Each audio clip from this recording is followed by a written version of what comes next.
दोस्तों सब्सक्राइब करें हमारे चैनल को और बेल आइकन प्रेस करें हमारे नए नए वीडियो को सबसे पहले देखने के लिए।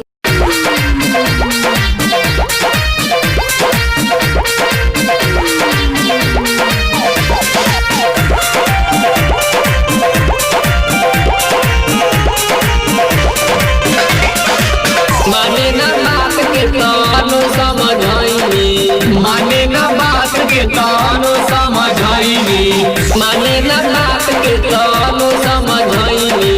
देख के उधार ओकरा लेला बेचैनी, भतार हमार ढोढ़िए में मलता खैनी, भतार हमार ढोढ़िए में मलता खैनी, भतार हमार ढोढ़िए में मलता खैनी हो, मलता खैनी हो, मलता खैनी, भतार हमार ढोढ़िए में मलता खैनी, भतार हमार ढोढ़िए में मलता खैनी, भतार हमार ढोढ़िए में मलता खैनी। पाजा में धरे ना पिया हो, पाजा में धरे ना, पाजा में धरे ना पिया हो, पाजा में धरे ना, खूब मजा मारेला पिया हो, खूब मजा मारेला पिया हो, पाजा में धरेला, खूब मजा मारेला पिया हो, पाजा में धरेला। आधा आधा रात में हमके जगावे, हमके जगावे हो, हमके जगावे, तके बरियारी पूरा पलंग हिलावे, पलंग हिलावे, पूरा पलंग हिलावे।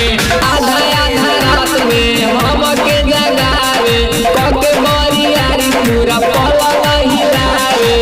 हम तो एकरा से खूब मजा पैनी, भतार हमार ढोढ़िए में मलता खैनी, भतार हमार ढोढ़िए में मलता खैनी, भतार हमार ढोढ़िए में मलता खैनी, भतार हमार ढोढ़िए में।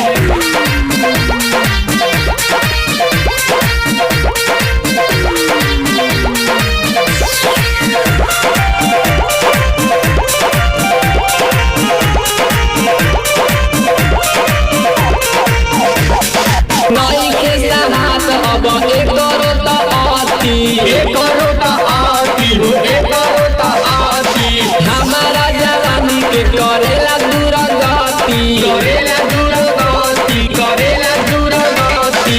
नई के सहात हमर एकरो त आती, हमारा जवानी के करेला दुर्गति। राहुल रंजन के छोड़ के बारा पथतैनी, भतार हमार ढोढ़िए में मलता खैनी, भतार हमार ढोढ़िए में मलता खैनी, भतार हमार ढोढ़िए में मलता खैनी, भतार हमार ढोढ़िए में। माने ना बात के तानो समझाइनी, माने ना बात के तानो समझाइनी, माने ना बात के तानो समझाइनी। देख के उधार ओकरा लेला बेचैनी, भतार हमार ढोढ़िए में मलता खैनी, भतार हमार ढोढ़िए में मलता खैनी, भतार हमार ढोढ़िए में मलता खैनी हो, मलता खैनी हो, मलता खैनी, भतार हमार ढोढ़िए में मलता खैनी, भतार हमार ढोढ़िए में मलता खैनी, भतार हमार ढोढ़िए में मलता खैनी। और हाथ मन हाथ राम मन में काज है और हाथ